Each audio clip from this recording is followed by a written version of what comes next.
Good morning. It's Monday, October 14th, and we are headed into a fantastic week.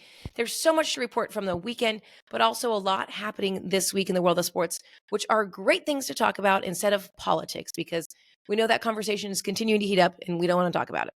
So let's move on to the world of sports, which is a great conversation starter. Let's start with the WNBA Finals. The New York Liberty, they're all tied up at 1-1 heading to game 3 on Wednesday in a best of 5 series.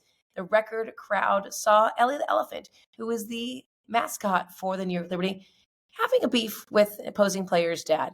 Ellie the Elephant is very passionate about her liberty and is quite the dancer too. So make sure you tune in to her social media if you want to talk about the world of sports. Great way to tune in and be chimed in on what's happening in the WNBA Finals. Okay, let's move on to college football this last weekend. Texas remains number 1 in the polls after a dominant victory over their rival, Oklahoma. But the big story about college football right now that a lot of people are talking about, Navy and Army are in the rankings together for the first time since 1960. Both teams are undefeated, which is a great conversation starter. Number 1 ranked Texas, they'll play number 5 Georgia this weekend in Texas. Big weekend in Texas because why else?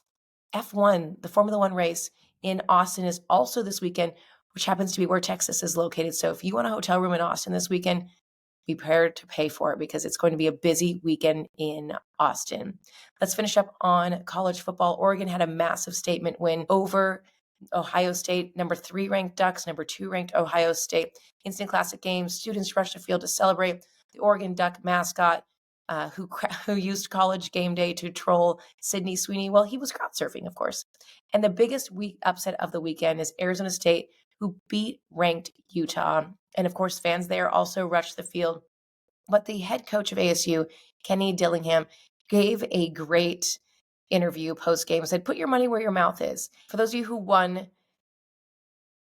bet on us to win more than 4 games this season in Vegas, guess what?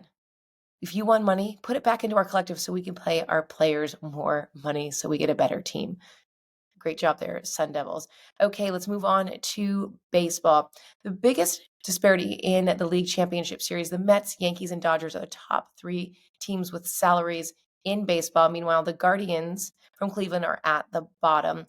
And the Dodgers, well, they are playing the Mets, and they beat them in game 1, and we'll have the Guardians and the Yankees face off. Last but certainly not least, U.S. sprinter Noah Lyles. You might remember him from the Olympics. He proposed to his Jamaican runner girlfriend, Janelle Bromfeld, over the weekend. And the two of them, if you might remember, there was a little bit of controversy around the couple. Janelle runs for Jamaica, and Noah Lyles said that she gave him some insight into some of his competitors during his training. And so that was got a bit of a controversy, but he talked about how great she is. And of course, congratulations to the two of them. Stay tuned this week on Wednesday. Our longer podcast that comes out on Wednesdays, 20 minutes, is all about spooky stories, spooky sports stories to get you prepared for Halloween. Check that out on Wednesday. Have a great week ahead, and we look forward to seeing you here Wednesday and then again on Friday for our weekend preview edition. Have a great week.